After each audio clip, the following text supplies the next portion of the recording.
Shalom, მეგობრებო, მოგესალმებით ყველას. ვაგრძელებთ ჩვენ ბიბლიურ თემებზე საუბარს. დღეს არის კვირის დასაწყისი და ჩვენ ვამბობთ შაუატოვ. შაუატოვ, ჩემო კარგებო, ეს არის ნიშნავს სიტყვასიტყვით რომ თარგმნოთ, ნიშნავს კარგი კვირა. შაუა არის კვირა, ტოვ არის კარგი ივრითულად. ამიტომ ებრაელები ჩვენ ვამბობთ კარგ კვირას გისურვებ. უფრო კონტექსტური თარგმანი არის ბედნიერი კვირა კონდეს. კარგი როა უკვე თავისთავად ბედნიერი ხარ. ეს ებრაული კონცეფციაა, მსოფლმხედველობა. რომ გესმოდით. რატო წერ ამ ვიდეოს დღეს? ეს ვიდეო ჩემო კარგებო იქნება გაგრძელება ჩვენი თორის საკვირაო თავის, რომელიც არის რე, დაინახე, რომელიც ჩვენ ჩავწერეთ პარასკევს. მინდა ცოტა რამოდენიმე რაღაცა დავამატო და მივასადაგო ერთი ადამიანის შეხედულება, რომელმაც დადო ადამიანმა ვიდეო, კარგი ადამიანია, არ არის ცუდი ადამიანი. მე იმედი მაქვს, რომ ის მაძებარი ადამიანია და ეძებს. მაგრამ ამ ადამიანის მინუსი არის ის, რომ ამ ვიდეოში მას აქვს მცირე ინფორმაცია პროტესტანტულ თეოლოგიაზე. ეს მინუსი არ არის, უბრალოდ მე ხას უსვამ მის ამ ვიდეოში, რასაც ამბობს, ის არის მინუსი. რადგანაც აშკარა ჩანს, რომ ამ ადამიანმა არის ის პროტესტანტული თეოლოგია. ჩემმა მეგობარმა ასევე პროტესტანტმა გუნჯა ჩაჩანიძემ კარგი ვიდეო პასუხი გასცა, შეგეძლიათ ნახოთ. ინსტაგრამზე დევს ეს ვიდეო. მე თუ ვიპოვე აუცილებლად გავაზიარებ, იმიტომ რომ მე შემხვდა და ვეღარ გავაზიარებ. მაგრამ მომეწონა ძალიან კარგი ღირსეული პასუხი იყო. ასე რომ მე ბევრს არ ვილაპარაკებ ამ იმაზე, უბრალოდ რამოდენიმე ასპექტით შევეხები ნიშნულოვან თემას, რომელიც დაკავშირებულია ჩვენ თორის საკვირაო თავს, რომელსაც ქვია რე. როგორც ჩვენ ვთქვით, რე ნიშნავს დაინახე. დაინახე ისეთი თვალებით, რომ გამოიკვლიე, გამოსცადე, შეისწავლე. ღმერთი აძლევს არჩევანს კურთხევასა და წყევლას შორის. ჩვენ ვთქვით, რომ კურთხევალის ბრახა იწყება მუხმოდრეკილობით ღმერთის წინაშე, ხოლო კლალა, წყევლა, რომელიც არის აქედან არის საინტერესო სიტყვა წამოსული ლეკალერ, რაც ნიშნავს დაწყევლას. და არამეულად იცით როგორაა ეს სიტყვა? რაკა. დიახ, მართალებ ბრძანდებით მათე სახარებაში იესო ქრისტე ამბობს, თუ შენ ძმას რაკას უწოდებ, ცეცხლის გენის ღირსი ხარო. ანუ თუ შენ ადამიანს დაწყევლი ეუბნები, ცარიელი ხარო. ცარიელი უფუნქციოდ. ეს მაშინდელ ებრაულ მსოფლმხედველობაში ძალიან დიდ შეურაცხყოფად მიიჩნეოდა. ეს არის უფუნქციო ადამიანი, ეს არის აი როგორ გითხრათ, შედარებული მაშინელ დროს 30 წლის გაუთხოვარ ქალთან. ეს გაუთხოვარ ქალთან. აი ძალიან მძიმე იყო მაშინ ეს ყველაფერი. მაშინდელ კულტურაში, მაშინდელ საზოგადოებაში ეს ითვლებოდა ძალიან დიდ სირცხვილად. ამიტომაც იესო ქრისტე აგვაფრთხილებს, რომ მოყვასი არასდროს არ უნდა დაწყევლო. იმიტომ რომ ეს დაწყევლა, რომ ცარიელი ხარ უფუნქციო, ეს არის იგივე გასამართლებასა. გასამართლება, რომლის უფლებას მხოლოდ და მხოლოდ ღმერთს აქვს. ჩემო კარგებო, ძალიან ბევრს ეშლება განსჯა და გასამართლება. განსჯა სიტუაცია უნდა ყოველთვის უნდა განსაჯო ადამიანის საქციელი. მაგრამ გასამართლება ეს არის საბოლოო ვერდიქტი. საბოლოო ვერდიქტის გამოტანის უფლება ჩვენ არ აქვს. საბოლოო სიტყვა ეკუთვნის ღმერთს. და ეს არის ზუსტად როდესაც ჩვენ ვასამართლებთ ვინმეზე საბოლოო ვერდიქტი გამოგვაქვს, რას ნიშნავს საბოლოო ვერდიქტი? საბოლოო ვერდიქტი არის ის, რომ ეს არის ცუდი ადამიანი, ამის გამოსწორება არ იქნება. ეს არის უკვე გასამართლება, ვერდიქტი გამოტანილი. ეს არის ღმერთის პრეროგატივა და ჩვენ ადამიანებს არ გვაქვს უფლება ღმერთის პრეროგატივაში ჩავერიოთ. ასე. პასუხი. თორი საკვირაო თავში რეში 27 მუხში ამბობს. აჰა. თუ შეისმენ ჩემ ცნებებს კურთხევა გეწევა. თუ არ შეისმენ ჩემ ცნებებს მაშინ წყევლა გექნება. ჩვენ ვთქვით შეისმენთ, ეს არის სიტყვა შმა. შმა ნიშნავს არა უბრალოდ მოსმენას, არამედ შესწავლას და ცხოვრებას ცნებების მიხედვით. და ამ ადამიანს ვიდეოს, რომელსაც ის ამბობს ასეთ რამეს, რომ ლუთერმა, რომელთა წერილებში მარტინ ლუთერმა თითქოს დაამატა სიტყვა მხოლოდ წმენით არის გადარჩენა. და მას საქმეები არ ჭირდება. მე გეტყვი შენახლა ებრაულ სიტყვას და ებრაელებს სიტყვა წმენა როგორ ესმით. სიტყვა წმენა ევრითად არის ემუნა. ეს არ არის ზერცალთავის სახელი, ეს არის ზმნა. ანუ წმენა თავის თავში მოიცავს მოქმედებას, ქმედებას, საქმეებს. და აქედან გამომდინარე იაკობის სიტყვები წმენა საქმეების გარეშე გვტარია, სწორედ გასახავს ამ სიტუაციას. ეხლა რაც შეეხება პროტესტანტულ თეოლოგიას, პროტესტანტულ თეოლოგიის არ ცოდნა ეს მარტო შენი მინუსი არ არის. ეს ბევრი სამღვდელო პირის მინუსია, რადგანაც ბევრგან მომისმენია, რომ პროტესტანტები მარტო წმენა და საქმეებს უარყოფენ. ეს იმიტომ, რომ შემოკარგებო, თქვენ არც ლუთერის მოღვაწეობის ისტორია იცით და არც შეგისწავლიათ მისი იმდროინდელი მსოფლიოს როგორი მდგომარეობა იყო და რა გამოწვევის წინაშე იდგა ლუთერი. ლუთერი არ უპირისპირდება არანაირად 10 მცნების შესრულებას. ის არ ამბობს, რომ გწამდეს და მრუში დარჩი, გწამდეს და ქურდი დარჩი. არა, ჩემო ძმაო. ეს ასე არ გულისხმობდა ლუთერი ამას. ლუთერი უპირისპირდება კათოლიკურ მოძღვრებას, რომელიც იყო იმ დროს და იმ დროს კათოლიკური მოძღვრება იყო ინდულიგენცია. კათოლიკური მოძღვრება იყო საწმინდარის შესახებ და თუ იცი რა არის საწმინდარი, იმედია იცი, მაგრამ ვინც არ იცის ვიტყვი, საწმინდარი ნიშნავს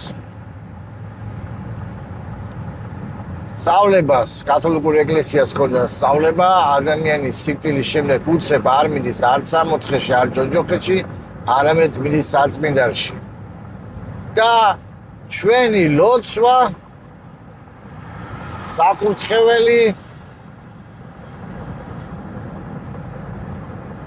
გამოისყიდის ამ ადამიანს, რა თქმა უნდა, ფულს თუ გადავიხდით, გამოისყიდის ამ ადამიანს საწმინდარიდან და ღმერთს ის გადაყავს სამოთხეში. აი ამას დაუპირისპირდა ლუთერი. და ამიტომ ამბობს, რომ არ ჭირდება ადამიანის ცხონებას იყო კათოლიკი და მეც ვამატებ, არ ჭირდება ადამიანი როც ხონდეს იყო მართლმადიდებელი და უფრო მეცაც გეწყვი, არ ჭირდება ადამიანი როც ხონდეს იყო პროტესტანტი. ამას არ ამბობს წმინდა წერილი და ლუთერი ვერ წავიდოდა ამის წინააღმდეგ. და ამიტომ ამბობს ლუთერი, რომ წმენა საკმარისია, მაგრამ ლუთერი არ ამბობდა იმას, რომ მარტო გწამდეს. აი გჯეროდეს და იცხოვრე როგორც შენ გაგიხარდება. ამას არც ერთი პროტესტანტი არ ამბობს. ხევანდელ დღეს და არც მაშინ ამბობდნენ. სადგინახია შე პროტესტანტი, რომელიც ამბობს მოღვაწე მე პროტესტანტულ ეკლესიაში დავდივარ და წამს რო გადარჩენი ვარ და ლოთია, მრუშია, ნარკომანია, ცოლშვილის ურთყამდეს, იგინებოდეს, ეს აბსურდია. ეგეთი არ არსებობს. ასე რომ ჩემო მეგობარო, შენ სამწუხაროდ არ იცი პროტესტანტული თეოლოგია რას ასწავლის. შაბლონური დასკვნებით გამოგავს. სამწუხაროდ. მე იმედი მაქვს, რომ ამას შენ შეიცვლი. იმიტომ რომ ძალიან კარგი ადამიანი ხარ, მომწონს რასაც შენ აკეთებ, მაგრამ როცა ასეთი ვიდეოს აკეთებ, ჩემი რჩევა გამოიკვლიო მეორე მხარე რას ასწავლის. როგორ ასწავლის და ერთი-ორი პროტესტანტს მაინც იმეგობრე ხალხთან და მაინც გაიგებ. სხვას არაფერი არ ვთქვა. ეხლა რაც შეეხება, როდესაც პავლე ამბობს, რჯულის საქმეებით ვერანაირი ხორციელი ვერ გაიმართლებს თავს, ადამიანი მართლდება მხოლოდ და მხოლოდ რწმენით. რაც ნიშნავს ეს რჯულის საქმეები? ეს ისეთი ტერმინია, რომელიც არ არის თანახში მოცემული, თანახში ანუ ძველ აღთქმაში. საიდან მოიტანა პავლემ ეს ტერმინი? ეს არის ის, რაც ძალიან ბევრმა არ იცის და სამწუხაროდ ძალიან ბევრი ცოდავს. მე ახლა პროტესტანტებზეც მაქვს საუბარი. რა არის რჯულის საქმეებით გამართლება? ჩემო კარგებო, არასოდეს ებრაელები, რაბინები რჯულის საქმეს არ თვლიდნენ ათიმცნების შესრულებას. ისინი ამას არ უწოდებენ რჯულის საქმეს. თქვენ გავიწყდებათ პავლე ვინ იყო? პავლე იყო ებრაელი რაბინი. რაბინი, რომელიც აზროვნებდა რაბინულად. და რჯულის საქმეები ეს რაბინული ტერმინია. რაბინული ტერმინი, რომელიც იცოდნენ მაშინდელმა სინაგოგის მსახურება, რადგანაც სინაგოგაში ისწავლებოდა თორა. შემდეგ ეს ტერმინი ინაცვლეს თალმუდში. თუ თქვენ გინდათ გაინტერესებთ რჯულის საქმეები, მაშინ თქვენ უნდა მოძებნოთ თალმუდი რას ამბობს ამას. თალმუდი კი რჯულის საქმეებად თვლის წინადაცვეთას. ხედავთ? სად მიდის პავლე სად ურთხავს გალათელთა წერილებში როცა ამბობს. წინადაცვეთა არაფერი არ არისო. იმიტომ რომ ეს რჯულის საქმეებია. პავლე არანაირად არ ამბობს, ათიმცნება არ შეასრულოთო. ათიმცნებას თუ თქვენ ასრულებთო, ამით გაიმართლებთ თავსო. ეს ასე არის. ეს ასე არ ეს თქვენ გესმით ასე, მაგრამ ებრაელს მასე არასდროს არ ესმოდა. ებრაელი არასდროს არ ცდილობდა რჯულის დაცვას გადარჩენისათვის. ებრაელმა უკვე იცოდა რომ გადარჩენილიყო, რადგანაც ის აბრაამის მემკვიდრე იყო. ეს არის ის, რაც თქვენ არ იცით, ეს ისტორიული კონტექსტის არ ცოდნამ გამოიწვია ის მცდარი თეოლოგია და ზოგიერთებმა ის ლუთერი რას დაუპირისპირდა ისიც არ იცით. და ამიტომ გონია ზოგიერთებს რომ ლუთერი უპირისპირდება ათიმცნების შესრულებას. არა, ლუთერი ამას არ უპირისპირდება.